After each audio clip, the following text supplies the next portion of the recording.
bent over barbell row.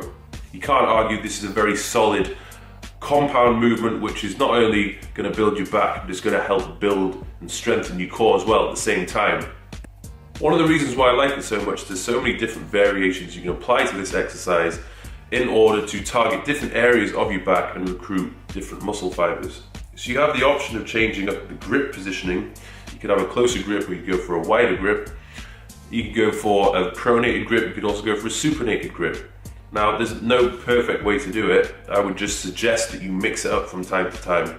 From my personal reflection upon doing this exercise, I do find that doing a supinated grip will work a little bit more on my forearms and targets slightly lower down on my lats, which is good to do from time to time. And I also found that doing the pronated grip will work a little bit more of my mid and upper back, but it can vary. A lot of the time it depends upon the weight in which I'm using. Sometimes I'll do this with a slow, controlled tempo with a lighter weight, and I really hold the contractions at the top. Sometimes I'll do it with a little bit heavier weight, where the action's a little bit more jerky. It's a little bit harder to stabilize your torso positioning and reduce momentum, but it's not to say it's not effective. You also got the option to perform this exercise with a bench support. I'd often advise people with a weaker back to do this, and sometimes I feel as though I can lift a little bit heavier weight because I have that support. I'm not relying upon my core to keep myself in that strict position.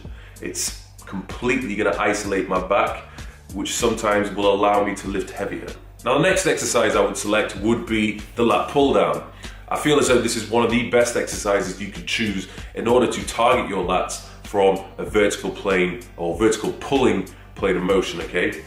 One of the other reasons why I like this exercise so much is because, like the bent over row, with the lat pull down, there's so many different variations you can use in order to target your back. You can change the angle of your torso slightly to recruit different muscle fibers. You can change up your grip. You go for a really wide grip, you go for a little bit of a closer grip, and you can also use a whole host of different cable attachments. Now, I'll go into these variations in a little bit more detail. If you keep your back completely upright, you are going to target your lats a lot more compared to, say for example, if you're going to pull the weight down and your torso's about 45 degrees. If it's at about 45 degrees or you are leaning back, you are going to recruit more of your upper back than purely isolating the lat. Now, I would say that the wide grip is my absolute favorite, but it's not to say I wouldn't change it up from time to time. I feel as though the reverse grip or the close grip pull can also be extremely effective, particularly if you want to target different areas of the back. I'm not saying one is superior to the other, but yes, I would change it from time to time. But just make sure that you don't over-engage the biceps, because I feel as though it's very easy to do with the close grip pull. Now, the next exercise I would move on to is the notorious one-arm dumbbell row. This one is extremely effective at building the lats. However, it's a little bit more difficult to perform, I would say. So for those people who are struggling to feel the pinch in the lat, you have to practice, okay? I was doing this wrong for the first 2 to 3 years of training until I fully mastered it. The reason why I like this so much is because I feel as if this is one of the exercises where you can really get a squeeze. You get much more of a squeeze compared to a lot of other back exercises. Now, there's a number of different variations you can do in order to execute this exercise, and a lot of it has to do with where you position your torso. So you can do this one-arm dumbbell row on a bench. You could do it on a slight decline bench.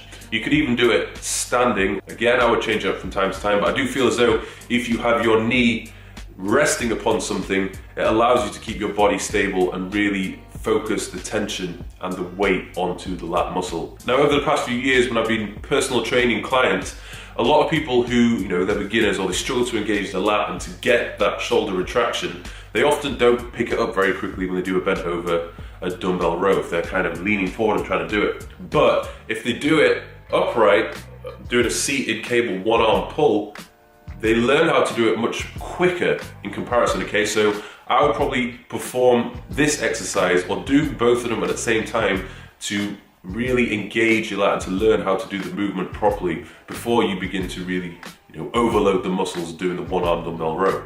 Now, going into more detail about how to execute this exercise properly, I would click on this link. I think I talk about how to do it for about 6 to 8 minutes, so make sure you don't miss that. The next exercise I go on to is the standing lat pull down or the push down. I don't know the exact name for it, but the reason why I like it so much is because it has that pull over motion, which is, again, you're targeting the back from a different range of motion. So you're not pulling the weight towards you, you're pulling down and driving your elbows back. Now, when you're executing this exercise, there's a number of different variations you can do. I'm talking about the grip here. You could use a pronated grip, a reverse grip, or you could even use the rope attachment instead. But it's, it's the same kind of thing which you're doing. Now, when doing it, you want to ensure that as you pull down, you keep your elbows fixed. There should be no flexing at the elbows because you're just going to over-engage your biceps. You want to strictly focus on your back here. So starting off with this movement, I would take a step back and I would lean forward ever so slightly. Initiate the movement first by pulling the cable down with your hands, and then once you've reached halfway through the motion, you really want to focus on pulling your shoulders back and pushing your chest out. You need that retraction in your shoulders in order to engage your back. Then what I do when I'm doing this exercise, I would focus on trying to rip my hands apart and pushing the weight down. So I'm not pulling the weight towards my hips, I'm actually pulling it down to the floor. So by pulling down to the floor and pulling apart, I'm getting the greatest engagement possible with my back. But like I said before, you have to make sure that you keep those shoulders back and push your chest out at the bottom of the movement and squeeze the contraction as hard as you possibly can. If you don't feel it in the back, you probably need to lower the weight and work on your form. When doing this exercise, it's not something I would start off with. It's probably something I would do near the end of my workout for, higher reps, or I'll probably superset it with something else. I'd really drive blood into the muscle and get a serious pump with it. The next exercise I'd move on to would be the rack deadlift or the rack pull. Now, this exercise is very similar to traditional deadlift or bent knee deadlift, but you're basically performing the top half of the movement. So what it does is you're basically reducing how much of your lower body you're going to be engaging. You're strictly going to isolate your upper body or your back. Now, as you're only going to be doing the top half of the deadlift, you're going to be working your lower body much less. That's not to say you're going to completely isolate your lower body from working. You are going to get a bit of glute stimulation occurring, but you're definitely not going to be working your lower body as much as you would do doing a traditional deadlift. Now, when performing this exercise, the key is to hold yourself in a fixed position. So you're almost doing a constant lat spread. You're pulling your shoulders back, you're pushing your chest out, and you're contracting your lats. Now, with hand positioning, I'd usually place my little fingers on that strip of the barbell. I don't want my hands too wide, I don't want them too narrow.